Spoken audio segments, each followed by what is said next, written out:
Olá, meu amigo, minha amiga, nem tudo está perdido, não vamos entregar rapadura, tem muita coisa para a gente fazer.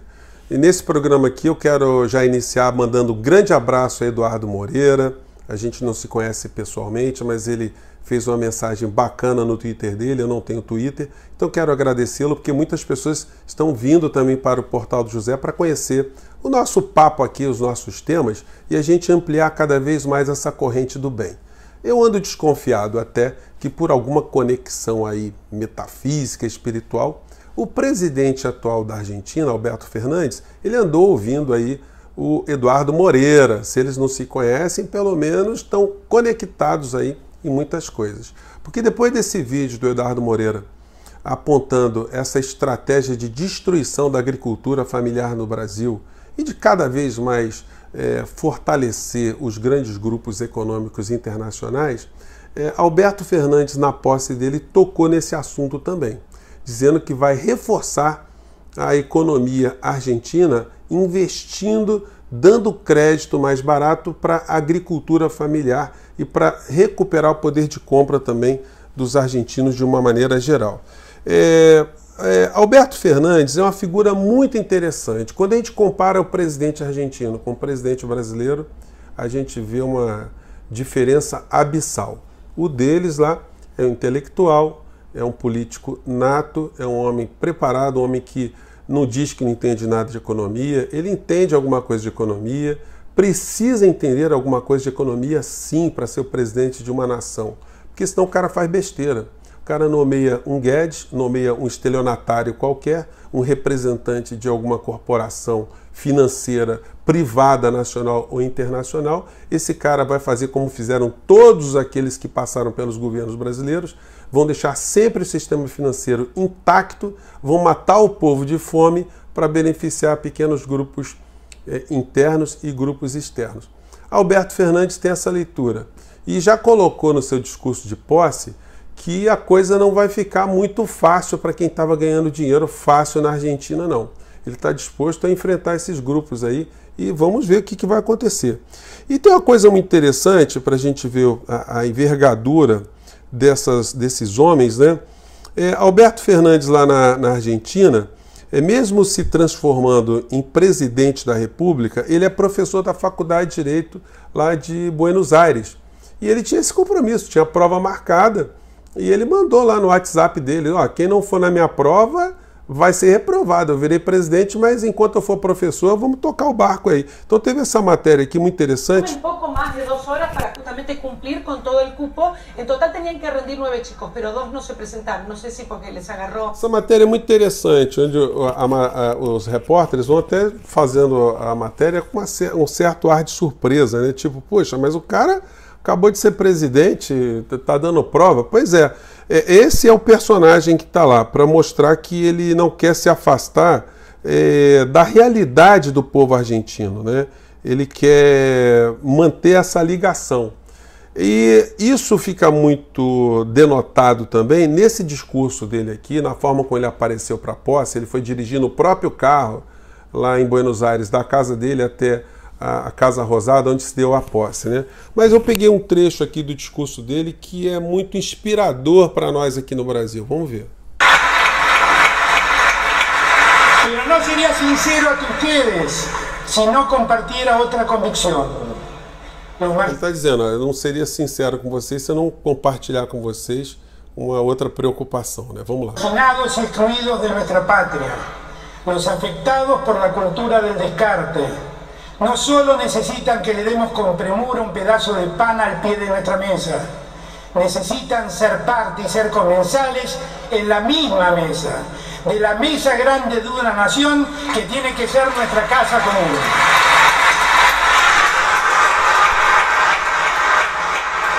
Gente, aí tem esse ponto, eu separei. Tá muito legal o discurso dele inteiro. Ele fala de coisas muito estratégicas, muito inspiradoras, mas isso eu achei o toque mais humano da fala dele. E mais político também, e talvez o mais cristão, vamos dizer assim. Ele diz o seguinte, olha, no momento que a sociedade está tão fraturada, que tem tantas pessoas passando fome, não resolve só a história a gente chegar a dar um pão para essa pessoa. A gente tem que chamar essa pessoa para a nossa mesa e repartir a mesa e repartir o pão. Olha só que imagem interessante, gente. Essas pessoas, elas precisam ter um sentimento de pertencimento e de irmandade umas com as outras.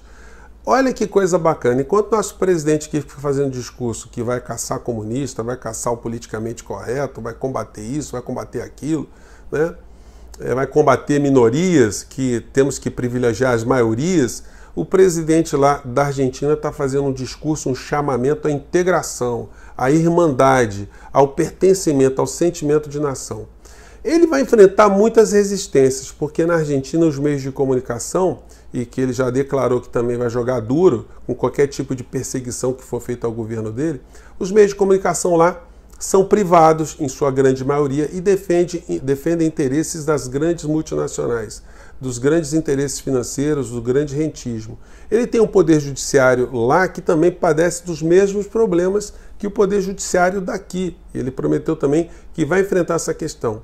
O governo americano já mandou o ministro da Agricultura, que chegou em Buenos Aires, quando viu que ele estava recebendo o Rafael Correa, o ministro do Maduro também, virou as costas e foi embora para os Estados Unidos.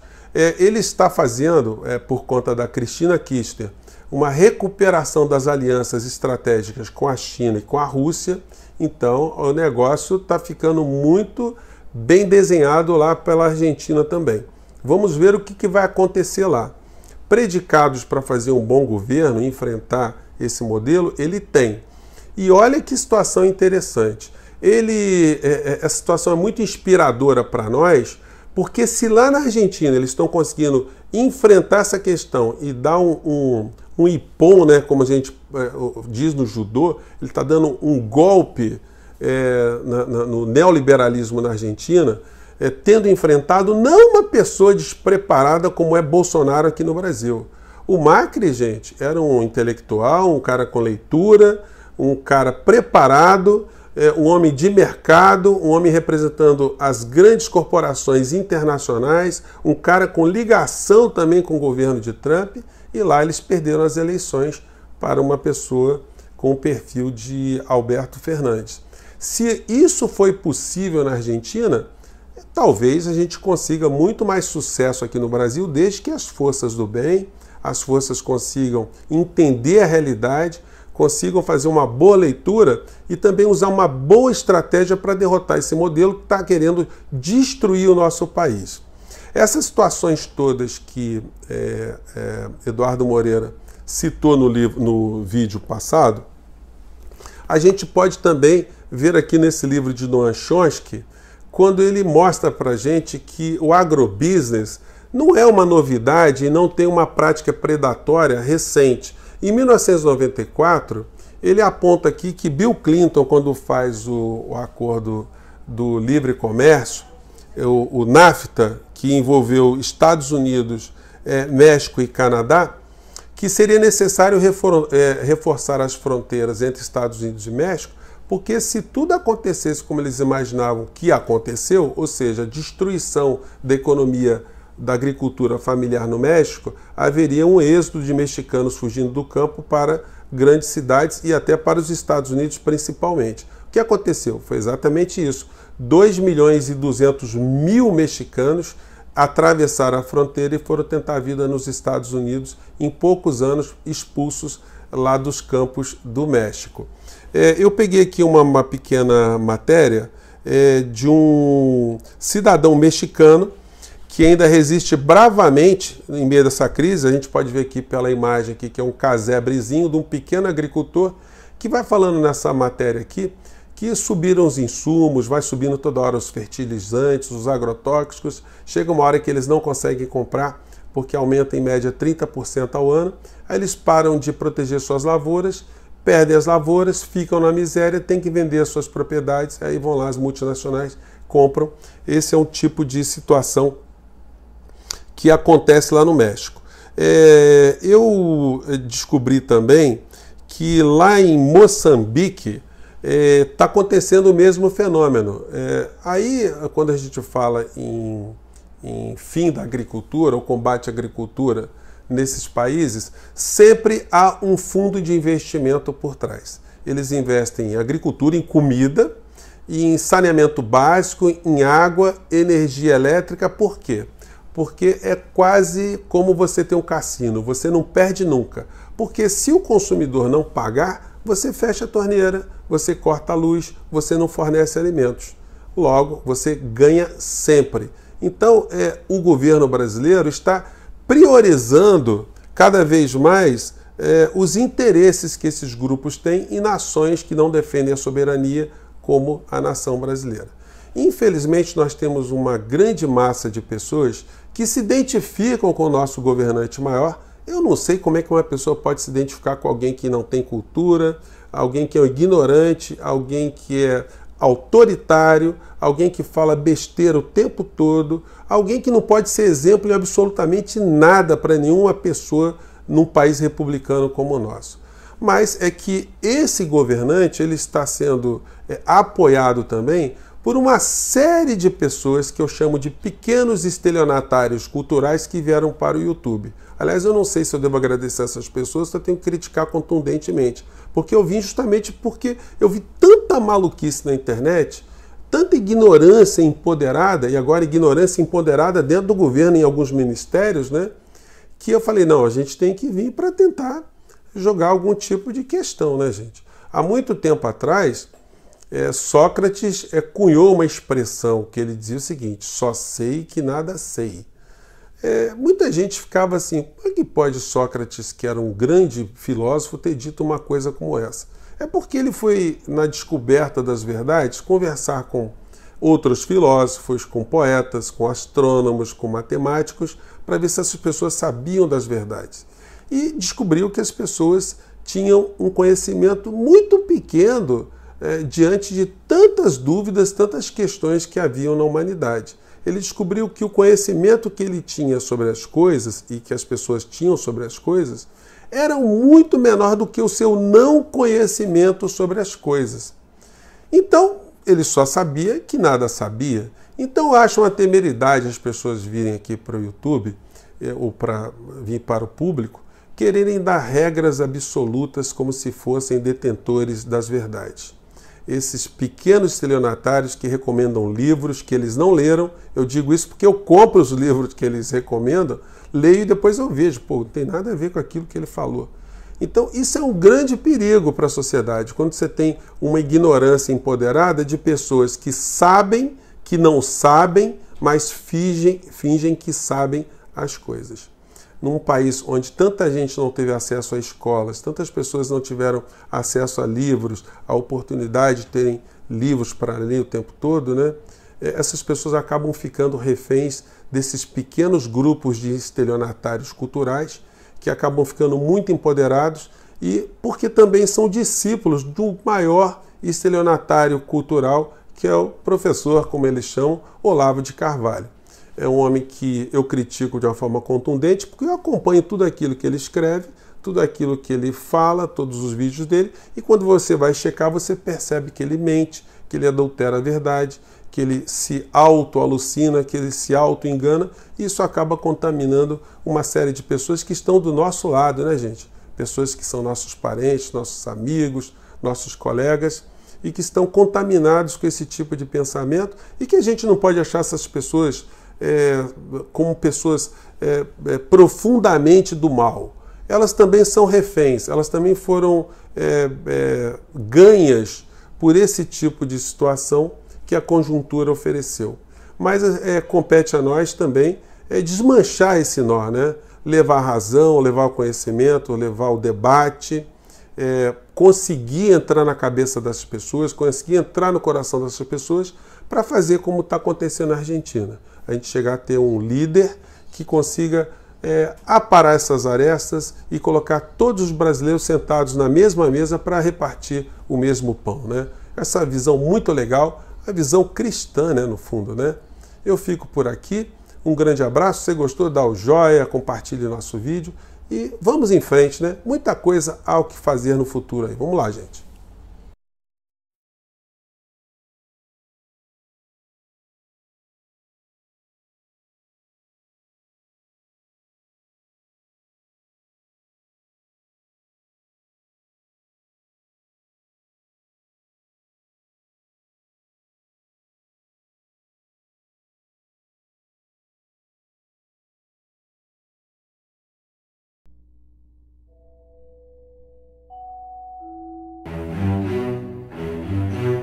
modelo de substituição de importações implementado em grande parte dos países da América Latina no período pós-guerra acelerou um processo de industrialização que estava destinado a satisfazer quase exclusivamente as necessidades do mercado interno.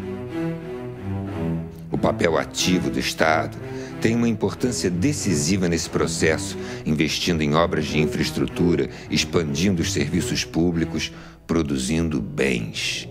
No final da década de 80, surge um discurso neoliberal com duras críticas ao Estado desenvolvimentista e com a propaganda feroz gabando as bondades do mercado.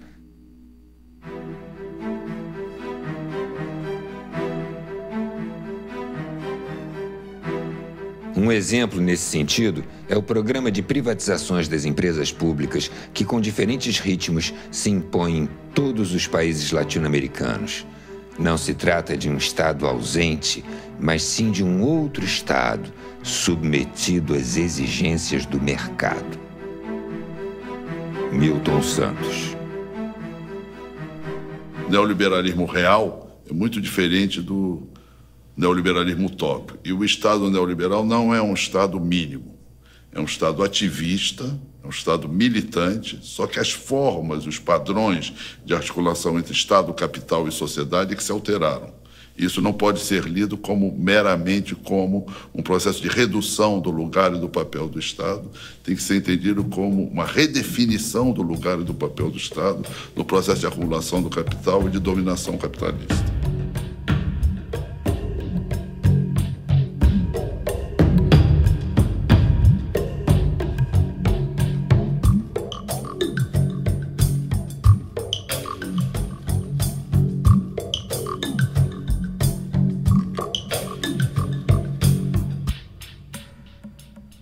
Fernando Collor e Fernando Henrique Cardoso, os Fernandos comprometem o Brasil num projeto de inserção na globalização mundial e, ao mesmo tempo, subpriorizando o desenvolvimento das forças produtivas internas. E, para isso, então, você faz o quê? Desmantela a proteção aduaneira, desmantela as instituições públicas ligadas ao processo de desenvolvimento das forças produtivas.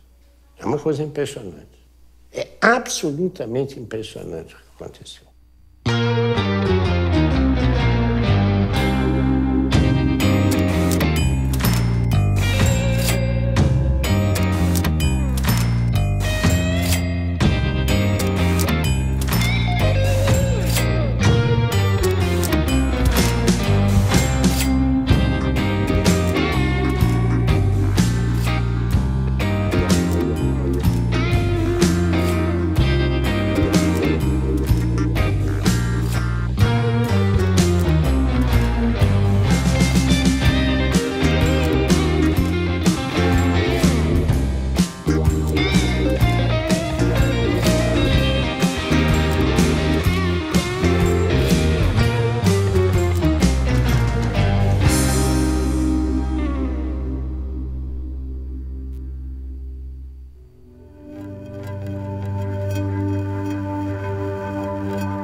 Moradia, saúde, educação, transporte, segurança estão sendo tratados como mercadoria, da mesma forma que aparelho de celular, carro financiado, televisores de 50 polegadas e outros produtos.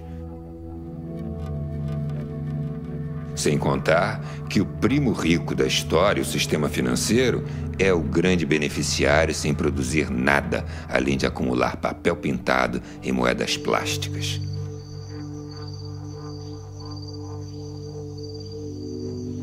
As florestas, os oceanos, os rios, o subsolo e até mesmo o ar são disputados por grupos privados como commodities a serem negociadas pelas bolsas de valores mundo afora.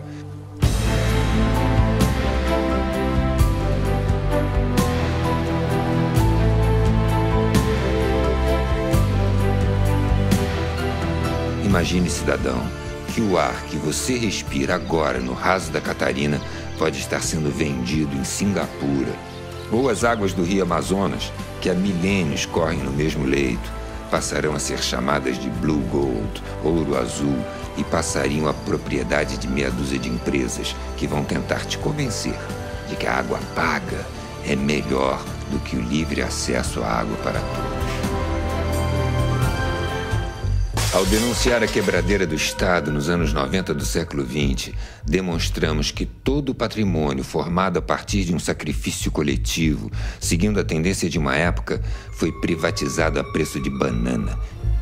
Queremos com esse filme deixar aberto um debate sobre o futuro, no qual consideramos as grandes manifestações que aconteceram no Brasil, sobretudo as de 2013, como um termômetro das demandas da sociedade. O neoliberalismo no mundo e no Brasil, a partir dos anos 90, ele é uma vingança da economia sobre a política. O que acabou acontecendo com esse esvaziamento da política da democracia é o predomínio do capital. Né? A política passa a refletir os interesses do capital. Né? E nessa etapa do capitalismo, do capital financeiro. Verdade? Quer dizer, então essa que eu acho que é o pano de fundo que está por trás disso tudo. Para isso, você teve que enfraquecer o Estado. Né? O Estado do Brasil, por exemplo, nos anos 90, nós tivemos uma fragmentação do Estado, tanto financeira, pelo excesso de dívida, quanto material. Nós privatizamos tudo. A entrada do neoliberalismo no Brasil é anunciada por Fernando Collor de Mello, com uma frase que é muito curiosa. O automóvel brasileiro é uma carroça. Quer dizer, o que era a glória da industrialização brasileira, que era ter logrado êxito na produção de veículos automotores, é desqualificada por Collor de Mello. Ele nega a importância do desenvolvimento industrial.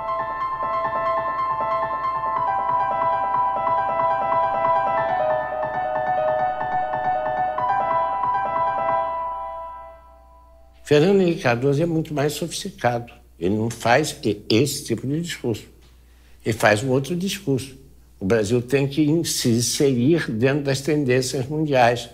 A tendência mundial é a globalização. Exportar é a solução para o Brasil. O Brasil precisa voltar a ser uma economia exportadora. Forte economia exportadora. Isso é levado às íntimas consequências associadas com a ideia da privatização. Foi ocupando cada poro do Estado brasileiro.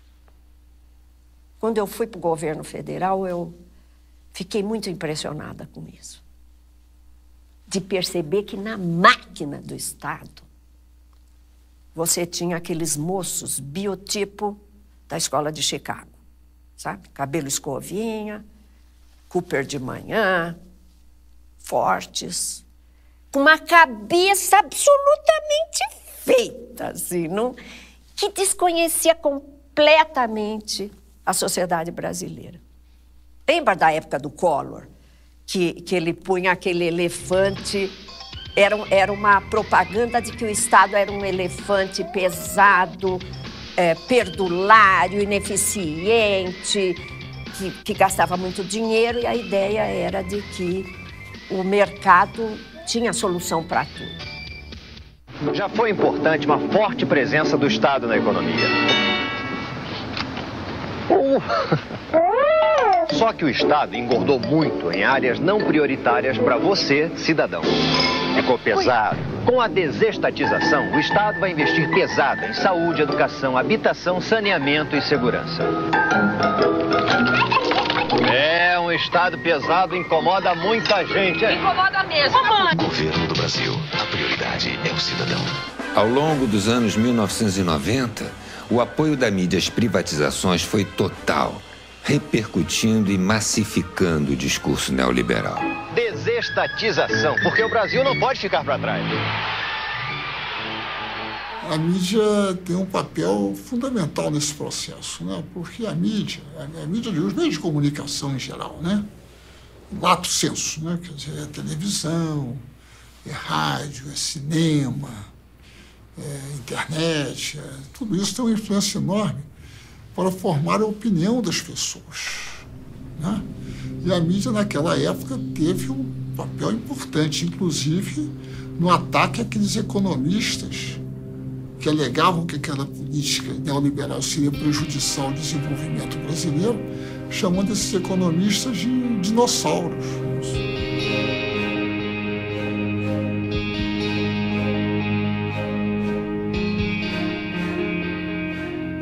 E a mídia se esforçou nesse sentido de uma forma extraordinária, né? Justamente por causa dos seus vínculos com os grandes interesses econômicos.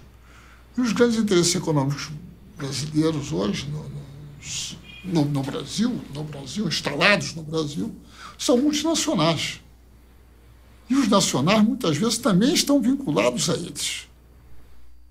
O povo brasileiro perdeu o controle sobre suas principais riquezas, que foi o minério, que foi os transportes e também, que pouca gente se lembra, a venda de 40% das ações da Petrobras pertence a acionistas capitalistas, que a maioria deles moram nos Estados Unidos, porque o que interessa é a contabilidade das empresas.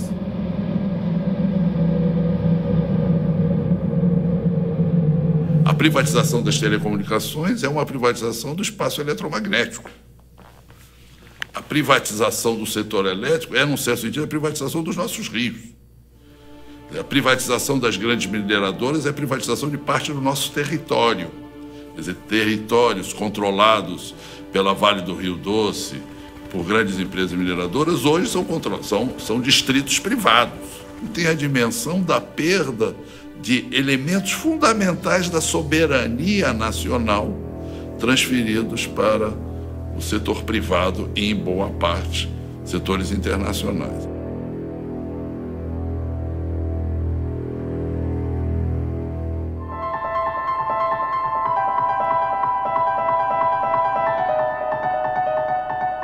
Foi um processo de desconstrução do Estado. E não foi uma reorganização, não houve um planejamento estratégico, na verdade foi uma interpretação de que o Estado era o problema do país. E a resolução desse problema passava pela destruição, pela desconstrução do Estado.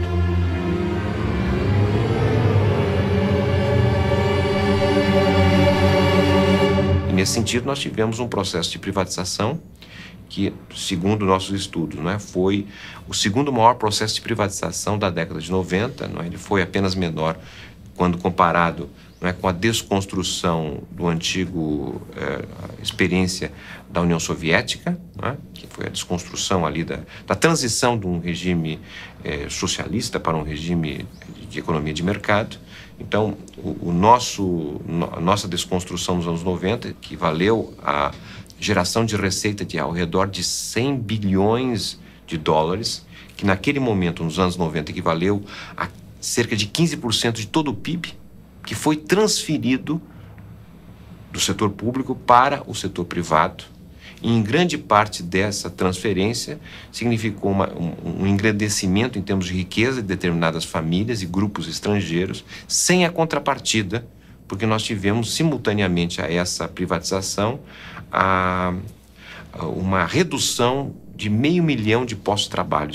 Essa é uma estratégia americana que ela parte do princípio que num mercado totalmente livre, as empresas americanas, as mega empresas multinacionais americanas, por seu dinamismo tecnológico, pela sua escala, pelo seu poder financeiro, prevalecerão sobre as outras. E o neoliberalismo é isso, é você dizer, olha, o Estado é o grande adversário da eficiência econômica. Então é necessário reduzir o Estado ao mínimo. Aí vem as privatizações, né?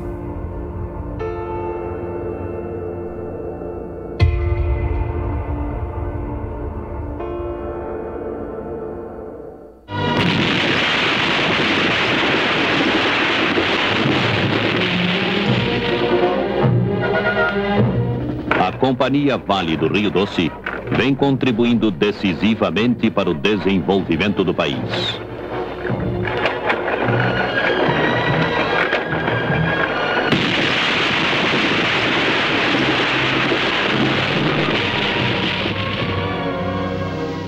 A Vale do Rio Doce foi criada em 1942 pelo presidente Getúlio Vargas. A partir de 1969, a empresa tornou-se a maior exportadora de minério de ferro do mundo e foi estratégica para os planos de industrialização do país. A Vale foi privatizada em 1997 por um valor irrisório em relação ao seu patrimônio e ao seu potencial. Naquela época, já se tinha notícias da reserva mineral da Serra Sul, em Carajás, onde se estima haver 10 bilhões de toneladas de minério. Hoje, este é considerado um dos maiores projetos de extração da empresa, chamado de Projeto S11D. Houve forte resistência de trabalhadores, sindicatos e da sociedade civil, que chegaram a conseguir por diversas vezes na justiça o adiamento da data do leilão. A Vale foi vendida por cerca de 3 bilhões de dólares naquela época. Menos de um ano depois da venda, o faturamento da empresa foi superior a 10 bilhões de dólares, ficando nítido que a resistência à privatização tinha fundamentos. Uma empresa estatal, ela olha vários outros aspectos que uma privada não pode, não cabe a uma privada olhar. Não é pecado ela não olhar, não lhe cabe olhar isto. A empresa estatal, ela tem esse objetivo maior de olhar o conjunto do país, onde ela possa colocar os seus recursos ou as suas expertise, né, de forma favorável para o país. Ela tem que olhar também para a questão da industrialização associada aos seus projetos. No caso, era uma obrigação da Vale fabricar trilhos aqui e projetar vagões para o Brasil, locomotivas, estimular o desenvolvimento direto de uma indústria ferroviária própria, ter esses cuidados. A estatal tem que ter esses cuidados.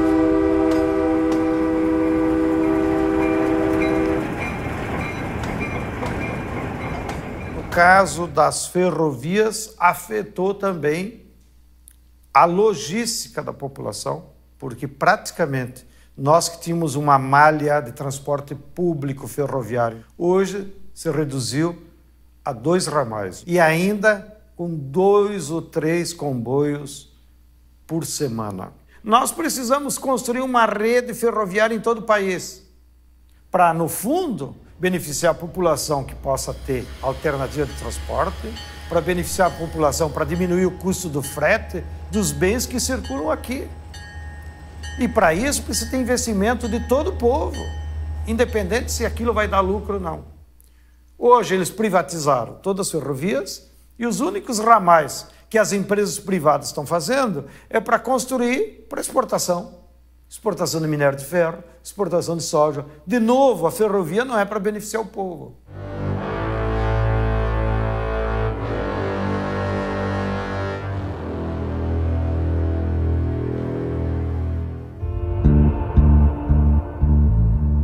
O saldo da privatização do setor elétrico foi desastroso para todo o Brasil. Um exemplo surreal foi a privatização da Light. Já em 1979, o governo da ditadura comprou a Light da Braskem Limitada 2 anos antes do contrato de concessão acabar, quando a empresa passaria ao controle do Estado brasileiro sem ônus. No entanto, ela foi comprada por 380 milhões de dólares. 17 anos após a estatização, em 1996, a Light foi privatizada. O então ministro do Planejamento, José Serra, orgulhoso declarou: "Foi o maior leilão do país". No contrato, havia a absurda previsão da piora dos serviços, com autorização do aumento do número de blackouts e apagões. Como em quase todos os processos de privatização do setor, antes da venda houve o reajuste das tarifas de energia. No caso da Light, foi de 58% e o pagamento com as chamadas moedas podres. Além da utilização de empréstimos do BNDES com recursos retirados do Fundo de Amparo ao Trabalhador, FAT, do Fundo de Garantia, FGTS e do PIS/PASEP. Não faltam casos desse desmonte do setor energético em todo o país.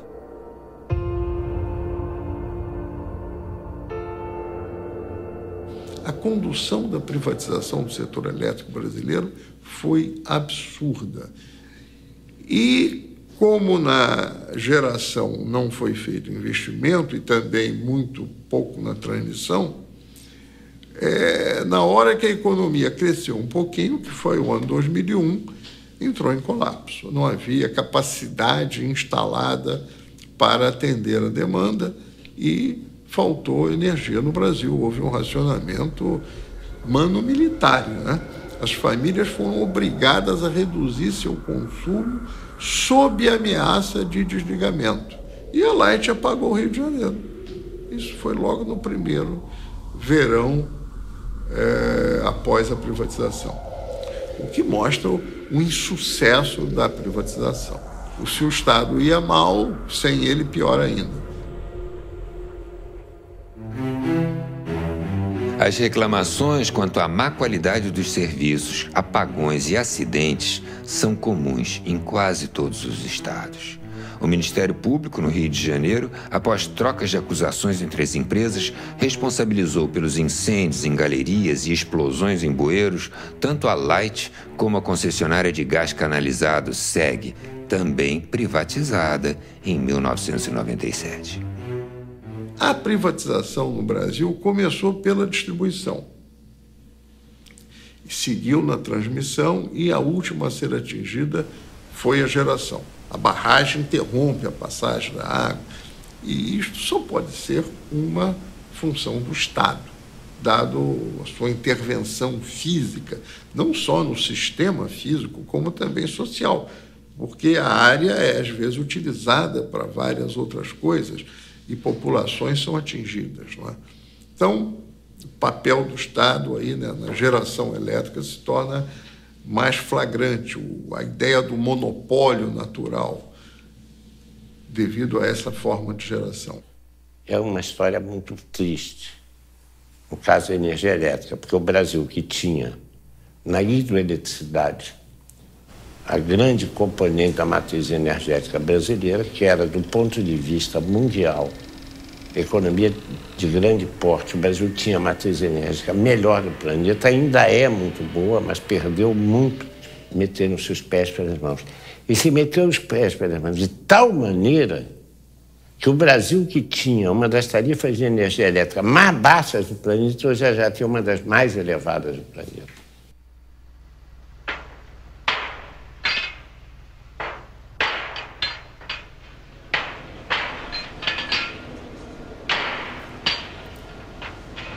Furando e furando. 200 metros, 500 metros, 2.000 metros, 5.000 metros, até jorrar o petróleo.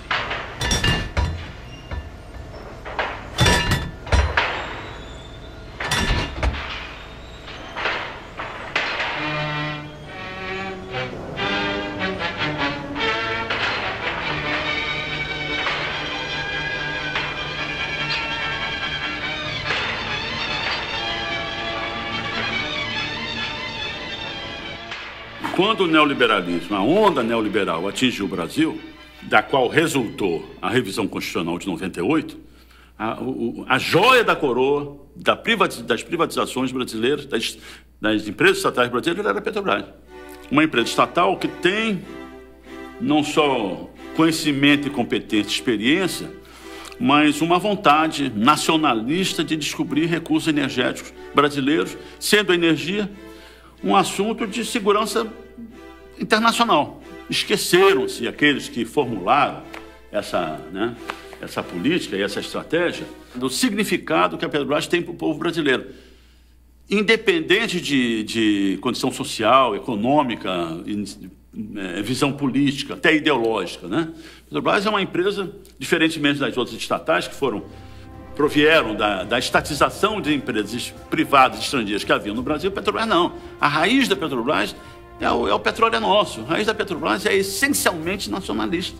Está na raiz do nosso povo. Então a Petrobras não só o povo brasileiro entende isso, como considera a Petrobras também uma reafirmação da nossa autoestima, como como um povo competente para realizar, planejar, projetar e operar grandes projetos, né, de engenharia e de desenvolvimento nacional. A Petrobras é a maior empresa brasileira em patrimônio, é a maior empresa em conhecimento. Nós somos o cérebro mundial dos nossos engenheiros de como conseguir tirar o petróleo a 7.000 metros debaixo do mar, no chamado pré-sal.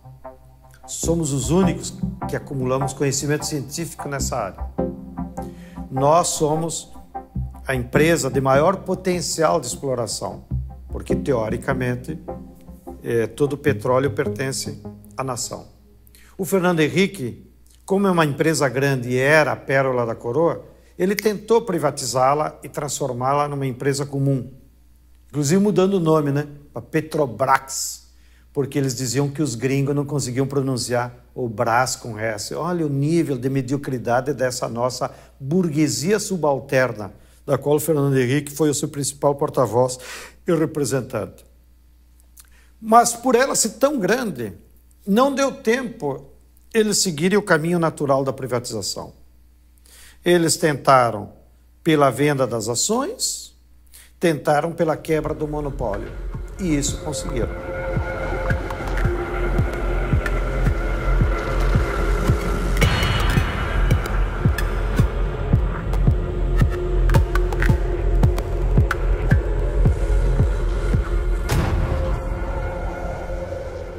E a Petrobras é o que é porque teve a reserva do mercado interno para si.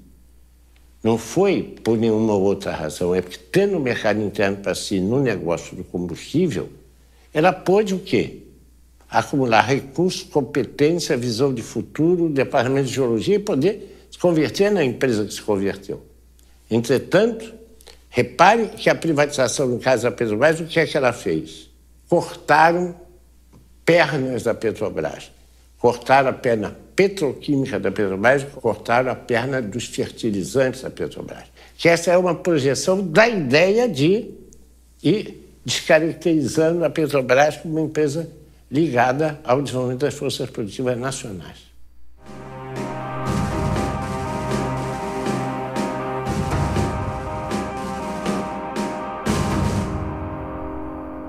A privatização das telecomunicações foi um crime contra o Brasil e muito pouco compreendido.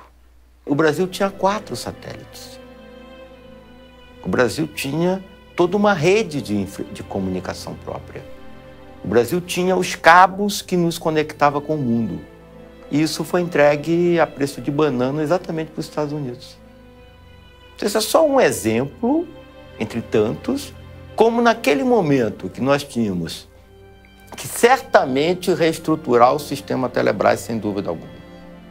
Mas o modelo adotado foi um modelo completamente antinacional, um modelo que transferiu o controle das comunicações brasileiras para fora do país, né? Um modelo que tornou as comunicações brasileiras exportadoras líquidas de capital, que não era, né?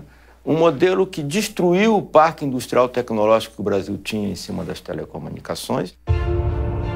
O sistema Telebrás recebeu fartos investimentos a partir de 1996 e, após ser desmembrado em 12 empresas, foi a leilão em 1998.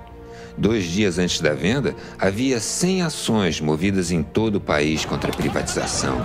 No dia do leilão, manifestantes e policiais entraram em confronto nas imediações da Bolsa de Valores do Rio de Janeiro com um saldo de 11 presos, 48 feridos e a entrega do sistema de telecomunicações brasileiro ao capital privado.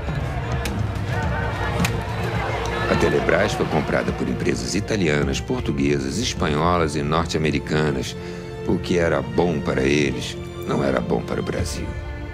Em 2013, a empresa espanhola Telefônica divulgou um balanço de sua receita global, em que apontava as operações no Brasil como as que davam o maior faturamento à empresa.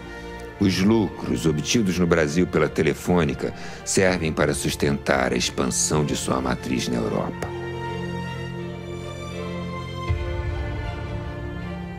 Se pensou inicialmente que a privatização ela traria concorrência para o setor, poderia trazer a qualidade dos serviços, redução dos preços. Então, a ideia da privatização que o consumidor tinha, e todos nós da defesa do consumidor, era justamente isso, que nós pudéssemos trazer qualidade de vários serviços para os consumidores e também poderíamos ter acesso a bens e serviços que até então não era possível. Mas o que se observou pós-privatização e logo depois de alguns setores é que os preços subiram num nível muito elevado. A prometida concorrência não foi possível até o momento. Nós temos setores como telefonia, nós temos pouca concorrência. A rigor você tem a expansão, a melhoria e até baixos preços de serviço, né, e competição em cerca de 300, no máximo 400 municípios brasileiros, que é onde está a renda concentrada, onde você tem efetiva atividade econômica, né? Na maior parte do país, onde a atividade econômica é baixa, a renda é baixa, né, você tem um operador monopolista, que no caso hoje é a Telemar Oi, que pratica a partir daí preços de monopólio, né? Aproveita e pratica preços de monopólio.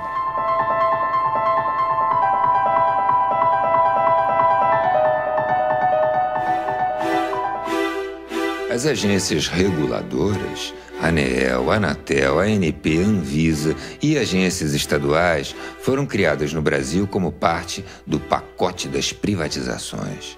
Houve a paralisação dos investimentos e o desmonte das empresas públicas propositadamente, com o objetivo de justificar a necessidade de privatizar. E as agências foram apresentadas como guardiãs do interesse público. Hoje, se constata que elas muito pouco fazem na defesa dos interesses dos usuários dos serviços. Elas foram pensadas justamente para trazer ali uma certa independência, para poder agir de forma independente, mas o que se vê é a captura dessas agências. Hoje, elas são capturadas, elas têm ali o comando do próprio governo e, portanto, elas não são independentes e não podem fazer um trabalho que pudesse realmente equilibrar o mercado. As agências reguladoras foram pensadas para permitir o capital vir para os países como o Brasil. Elas são um instrumento do neoliberalismo. É o caso da ANP.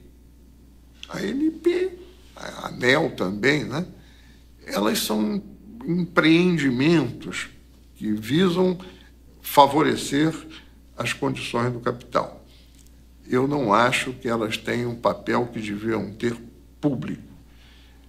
Elas são, inclusive, inúteis.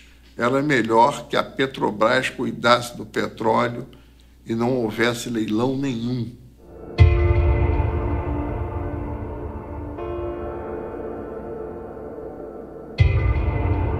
A privatização não ocorreu apenas pela venda do patrimônio material do Estado. A lógica privatista fez dos serviços públicos uma riqueza a ser privatizada.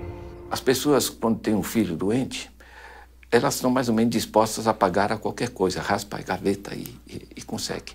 Então, quando você privatiza esse tipo de serviços e torna eles com objetivo lucrativo, você deforma todo o processo. Na saúde, tinha 2 projetos, para mim, em disputa. O projeto da reforma sanitária, construído nos anos 80, que está colocado, de uma certa forma, apesar de algumas mudanças já, na Constituição de 88 e na lei orgânica, nas leis orgânicas, e o projeto privatista. E o projeto privatista torna-se hegemônico. Em 2 anos, foram fechados 11 mil leitos públicos e criados 8 mil e poucos leitos privados. A implementação do SUS foi muito incipiente, o subfinanciamento, a não realização de concurso público, a precarização do trabalho, a terceirização. Enfim, o abandono da bandeira da reforma sanitária. Uma mentira do tamanho de um elefante. Com a desestatização, o Estado vai investir pesado em saúde, educação, habitação, saneamento e segurança. Lembre-se, cidadão, no processo de privatização dos anos 90, eles te prometeram que o dinheiro seria investido em saúde e educação. Olha o que aconteceu. Hoje, o Brasil está entre os piores índices em saúde e educação, na maioria dos rankings internacionais. As políticas que ainda mantêm o núcleo do público, estatal, etc., como o Sistema Único de Saúde, por exemplo, o Sistema Educacional, por exemplo, são núcleos importantes, eles foram varridos de alguma forma, foram atravessados de alguma forma pelo setor privado, né? Eu cito um exemplo que tem a ver com os anos 90, neoliberalismo e privatização, um negócio chamado organizações sociais. Organizações sociais são recomendações do Banco Mundial, no documento de 1993, e que foram aplicadas no Brasil em 1997. O que é uma organização social? É uma organização privada, certo? Que recebe dinheiro público. Ela não precisa fazer concurso público, não precisa fazer licitação, não precisa fazer nada, certo? E isso, hoje em dia, a gestão da saúde, da assistência social, da cultura, está atravessada por essas organizações sociais. Então, te dou um exemplo. O Sistema Único de Saúde tem 1 milhão de funcionários. 70% dos funcionários são ou terceirizados ou fazem parte de organizações desse tipo. Eu pergunto, é possível você ter uma gestão pública eficiente se 70% dos funcionários são privados? A Organização Mundial do Comércio apontou no ano de 2000 o setor da educação como o setor mais lucrativo para quem quisesse ter retorno rápido. E daí em diante nós tivemos sim ali um processo brutal de privatização. As matrículas no ano 2013, por exemplo, no ensino superior, especialmente no ensino superior, né? Mas não só. As matrículas, 90% praticamente num ano foram no setor privado.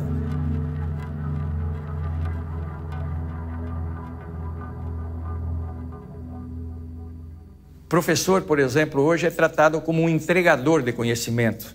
E quem pensa o conteúdo, o método e a forma de educar são institutos privados. Instituto Ayrton Senna, Telecurso Segundo Grau, Pitágoras, Instituto EQI, institutos privados. A Associação Brasileira do Agronegócio tem um investimento enorme nas regiões onde o agronegócio está mais avançado, ensinando as crianças a que o agronegócio é a salvação do Brasil. Eu li uma redação de uma criança que é, na verdade, lavagem cerebral, e que essa criança diz: agronegócio, milhões de empregos, agronegócio, autossustentabilidade, agronegócio, comida para o mundo. Então, este pensamento, além de privatizar o patrimônio e a educação ser um grande negócio hoje no Brasil, está se privatizando a concepção de educação já na educação básica.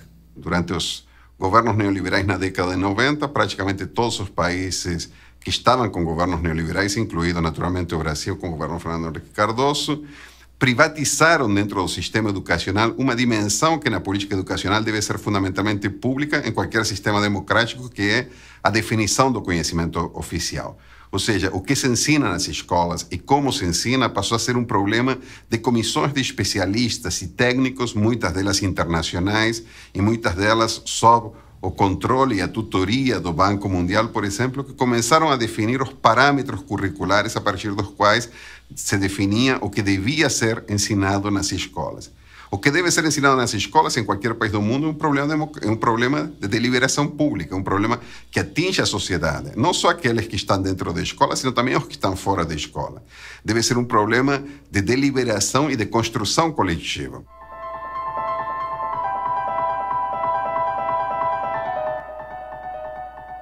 É fundamental para qualquer povo que quiser caminhar com suas próprias pernas, é que tenha o controle da sua cabeça. o controle da cabeça é o conhecimento.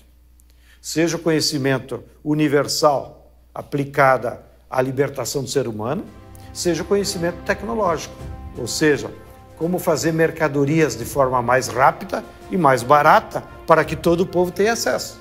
Então, o Estado tem que fazer pesados investimentos com dinheiro público, ou seja, é como se o Estado dissesse assim: ó, povo brasileiro, vou pegar R$100 de cada um, vocês não tomem em conta, mas esses R$100 eu vou aplicar em pesquisa, em doutor, em escola, em universidade, em laboratório, em supercomputadores, que é para nós pesquisar modos de construir novas mercadorias que a médio prazo vai voltar para você como benefício, em ser coisas mais baratas, em ser coisas que possa universalizar o acesso a toda a população. Tem coisa mais estúpida no Brasil do que nós termos ainda 14 milhões de brasileiros que não sabem ler e escrever?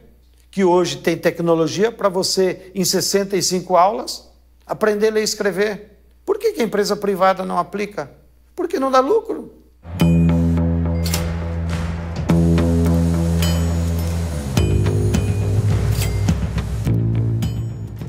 A questão da habitação, quando nós estamos falando de cidades e não do campo, da zona rural, ela é uma questão urbana, né? Ninguém mora dentro da casa, as pessoas moram na cidade. Ou seja, você tem que ter sua casa conectada à rede de água, à rede de esgoto, à energia elétrica, à iluminação pública, à escola próxima para os seus filhos, o abastecimento, o transporte que te leva aos lugares. Então, nós estamos falando, quando falamos de habitação, de um pedaço de cidade.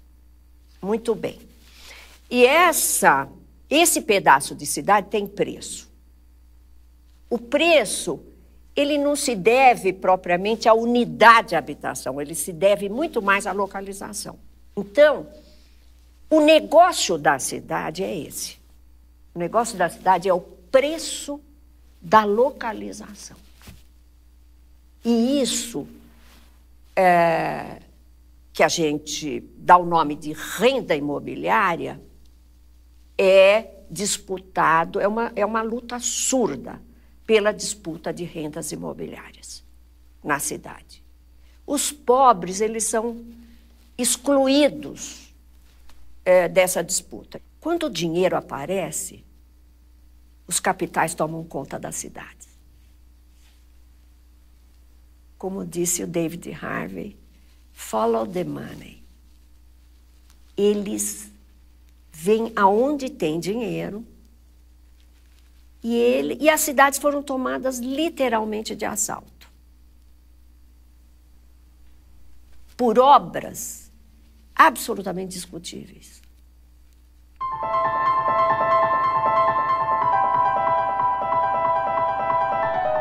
Por que são despejadas 1.500 famílias quando, pela Constituição brasileira, o direito à moradia é absoluto, foi colocado pela Emenda 29, e o direito à propriedade não é absoluto.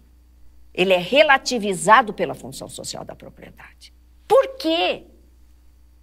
Há uma conjugação entre capital imobiliário e capital de transporte, que no caso de algumas cidades é agravado pelo fato de que os transportes são um monopólio privado. Os transportes públicos, paradoxalmente, não são públicos, são privados e, portanto, seguem a lógica da valorização do capital no setor de transporte. São raríssimas as experiências no mundo onde você tem transporte público de massa privatizado. A Argentina privatizou na década de 90 e reestatizou agora. A Margaret Thatcher, no auge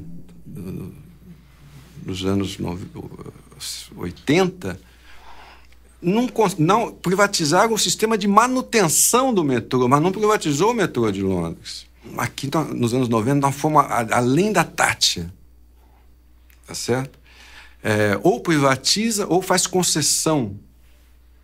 Né? Concessão para o setor privado. O setor privado quer lucro. Em alguma medida, isso tem a ver com o fato que de 1994 até hoje, as tarifas de transporte urbano, por exemplo, em São Paulo, subiram o dobro da inflação. O passe livre é possível? É. Em determinadas condições, é possível. E ele é um dado de uma utopia muito importante. Muito, muito importante. Porque, como Milton Santos já falou, o jovem, ele vive um exílio na periferia. O que é o exílio na periferia? É o cara que não pode sair de lá, porque ele não tem transporte ou porque ele não tem dinheiro para o transporte, se o transporte existe. O que se espera de um jovem que mora num bairro onde ele não tem equipamento esportivo, cultural, artístico, e ele não tem mobilidade? Ele é exilado.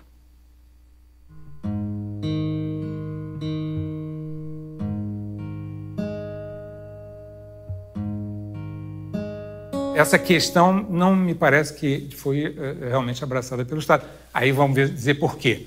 Porque essa preocupação dentro da máquina pública em todos os países apareceu junto com as reformas neoliberais.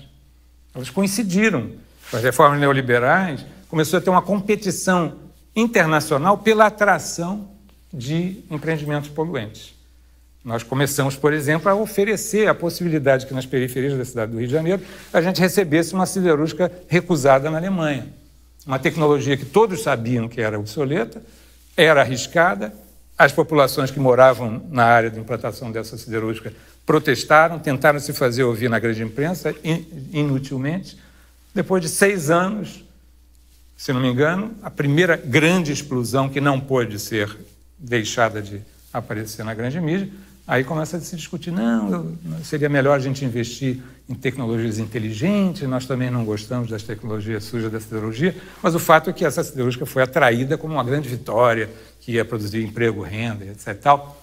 E o que tem produzido é males à saúde da população local e problemas, inclusive, econômicos, parece que estão procurando algum comprador para esse tipo de tecnologia. Infelizmente, nos últimos anos, os bens naturais da terra, da água, das florestas, estão sofrendo uma ofensiva do capital internacional, que inclusive para se proteger da crise no hemisfério norte de 2008, correu aqui para o Brasil para se transformar em patrimônio e escapar da crise e se preparar para um novo ciclo de expansão do capital, para então eles se apropriarem da renda extraordinária que os bens da terra sempre geram para os capitalistas.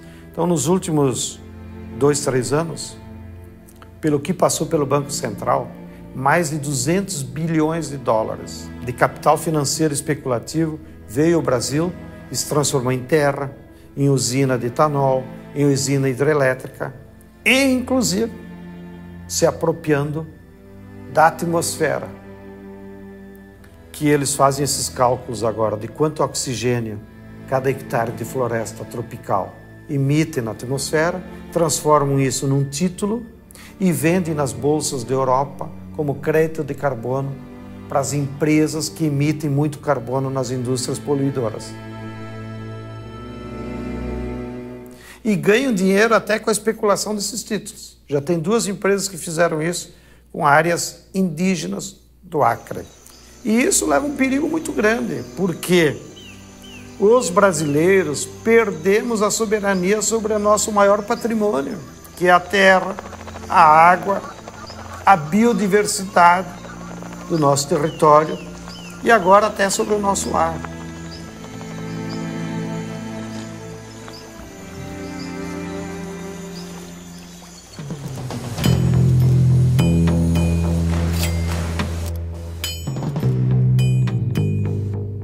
A defesa da economia nacional que o Lula fez só foi implementável porque tinha esses bancos, pelo Banco do Brasil, pelo BNDES e pela Caixa Econômica. Por que isso não pode ser feito na Europa? Porque, primeiro, que os europeus abriram mão da soberania monetária, né, com a União Europeia. Em segundo lugar, a maior parte dos bancos públicos foram desmantelados. A Irlanda, para sair da crise, já renacionalizou, reestatizou seus bancos. O que aconteceu nas Américas nos anos 90 não era coisa de terceiro mundo. A crise se aprofundou em 2008 nos Estados Unidos. Em seguida, o sonho da casa própria esfarelou-se também na Espanha, virou pó. Depois foi a vez de Portugal e finalmente quebraram a Grécia.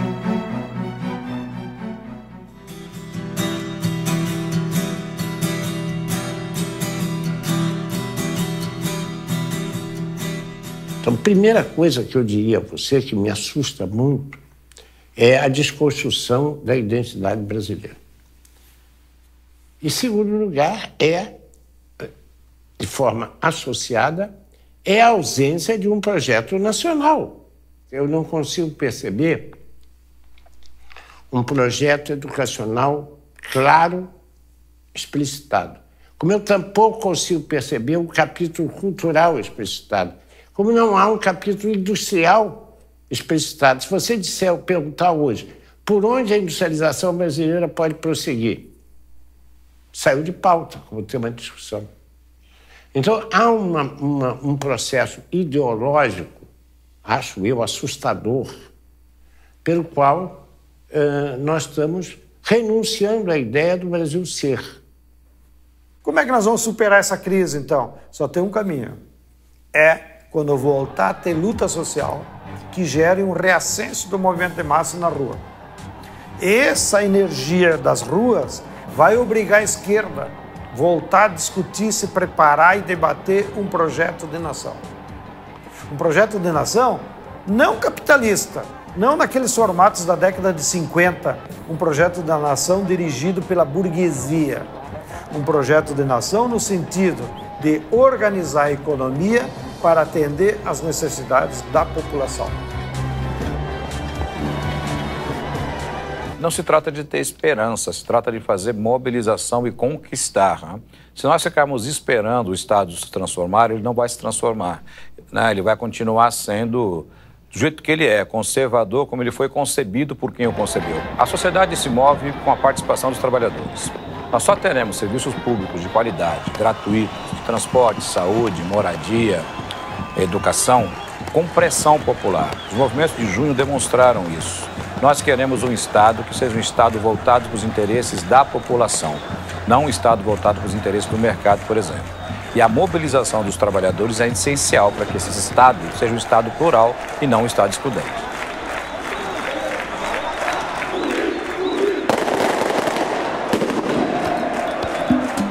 O processo de privatizações é apresentado à opinião pública como algo irreversível. As lutas populares, que em alguns casos foram extremamente sangrentas, já demonstraram que isso não é verdade. As privatizações selvagens foram revertidas, como por exemplo na Bolívia, com a privatização da água e do gás, e na Argentina, com a privatização do petróleo.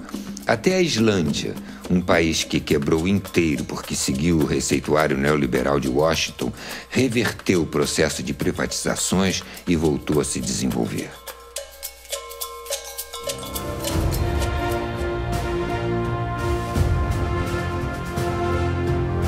Quando pensamos a história, nos voltamos para o futuro.